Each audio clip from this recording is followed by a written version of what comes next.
Welcome back to Chapter 2 of What If Naruto Married Mei Terumi, or aka the Mizukage. Enjoy the video. How about like Chapter 2. Naruto was walking towards the hospital nervously to see his teammates. He was wearing his new Chunin vest with pride.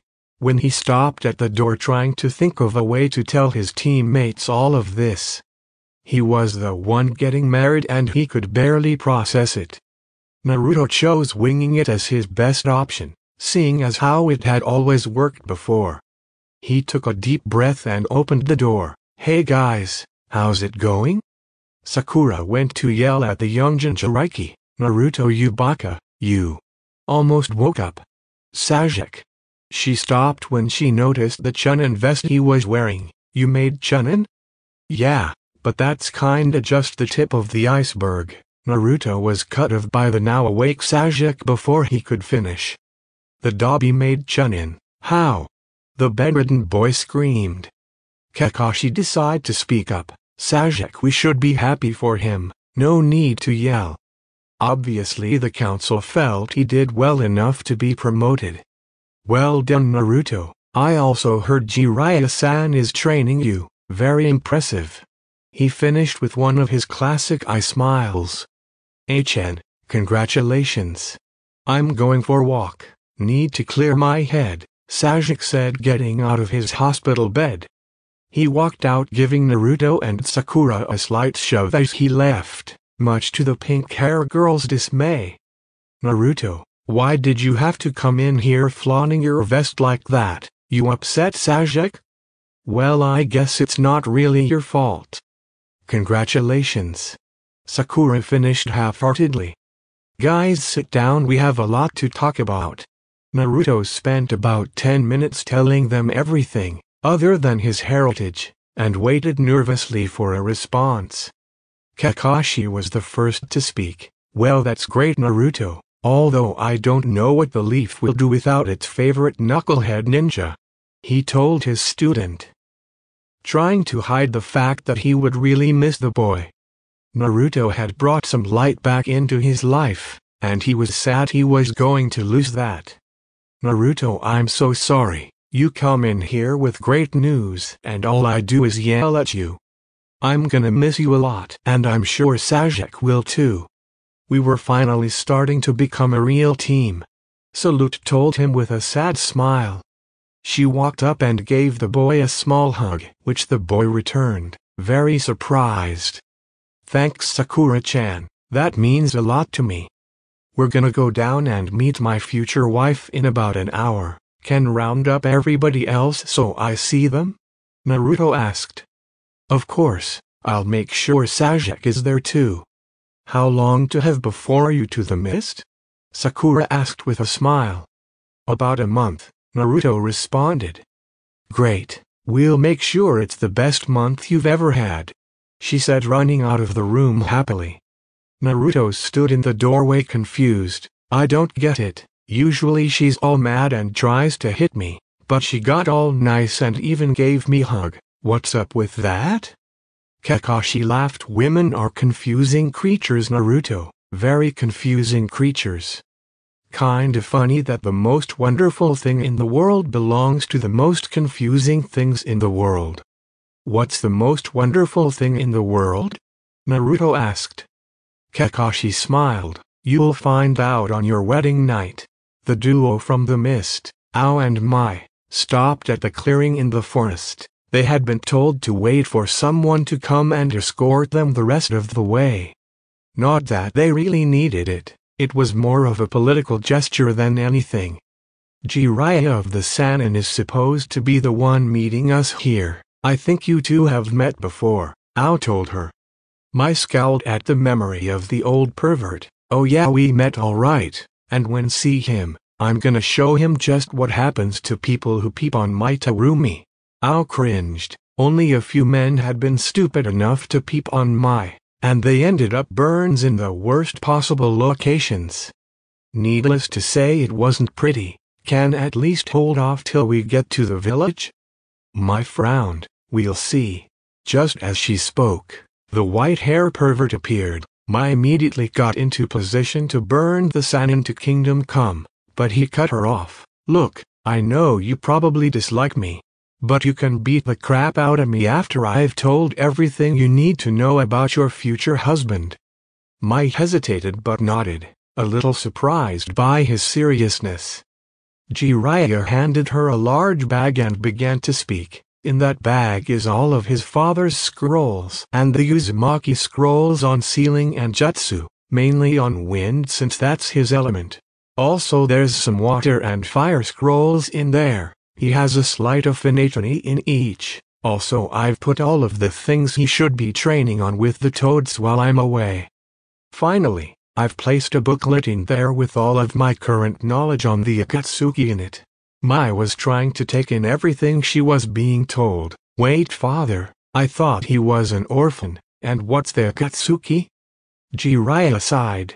The Akatsuki are an organization trying to obtain the tailed beasts. For some unknown reason, we believe they may have had something to do with the situation with the last mizukage. And as for his parents, that should be explained to you by Naruto, not me. Mai nodded, processing everything he had just told her. So what's he like? Jiraiya smiled as he thought of his latest student. He can come off a little brash and loud, but once you get to know him you can't help but love the kid. He'd do anything for his friends, and I've never seen the kid give up on anything the whole time I've known him. If he can't do something small he just moves on to something bigger. He's the most amazing kid I've ever seen, and you're lucky to be marrying him. Mai smiled and rose her eyebrows slightly. You really care about him, don't you? Jiraiya laughed. I may be a super pervert, but when it comes to those I care about, I'd go to the ends of the earth for them, just like Naruto would. Jiraiya got a slight frown on his face. If anyone asks, we never had this conversation. I've got an image to uphold. Tell them I asked you to tell me how your first time with Naruto goes. Actually, that might be good for. He was cut off immediately by Mai. I've only just decided not to melt your little friend. Don't make me change my mind. Forehead girl, what's all this about? What did you have to get all of us together for? Ino asked. I too would like an explanation of your urgency, Shino said, emotionless as ever. Troublesome, I was really enjoying watching the clouds. I'm not going to be able to do that as much now that I'm a chunin, you know. Shikamaru complained.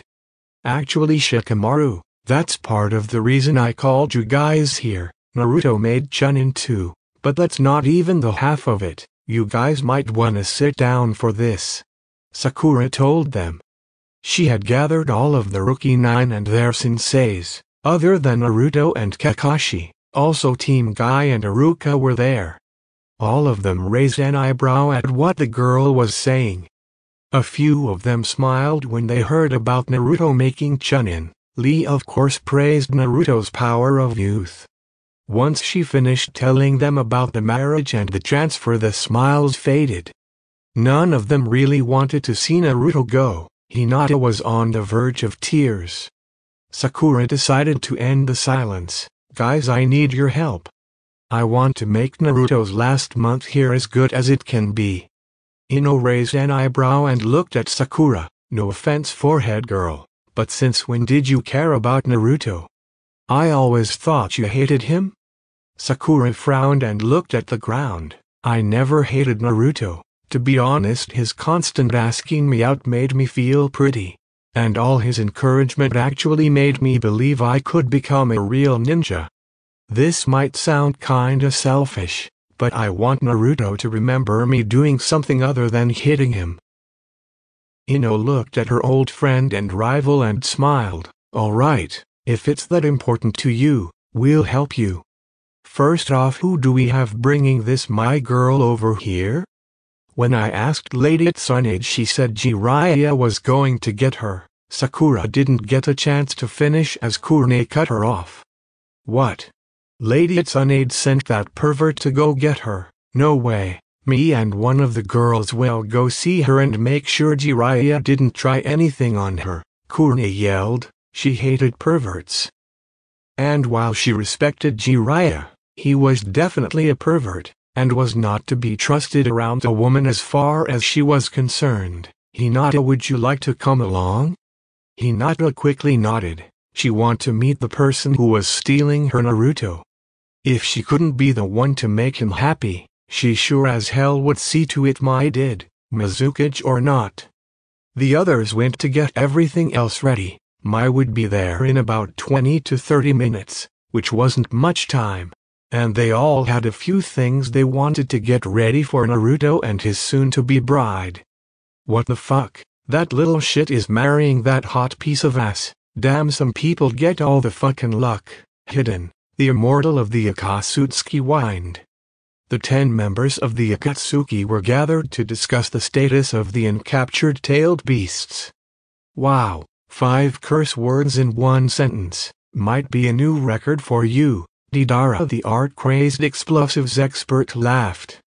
Actually, Hidden's record is 8 swear words in one sentence, said a man who was wearing an orange mask. Deidara scowled. Toby, get out of here. You're not even an official member. But Toby hasn't gotten a cookie, Toby whined. Kanan, the blue-haired second-in-command of the Akatsuki, reached in her cloak and handed him a cookie. Here you go, Toby. Now be a good boy and run off. Awesome, thanks Kanan-chan, Toby replied, running out of the room. Man, I felt bad for whoever gets him as a partner, Deidara muttered. With his new relationship to the mizukage, it would be best to wait to go after him. I trust you all know your new assignments. The leader of the Akatsuki, No as Paint, told them. They all nodded. All right, head out, you know what to do. Sorry about them sticking you with the pervert, Kirane told Mizukage. They had gotten to her about 5 minutes ago. They were set to reach the leaf in about 10 minutes. It's okay, he actually wasn't too bad, for the most part anyway, Mai responded with a smile. She had ended up slapping Jiraiya once, but that was the worst of it. Hinata, who had been silent up to this point, finally got the courage to speak. You're going to make Naruto happy, aren't you? She asked quickly.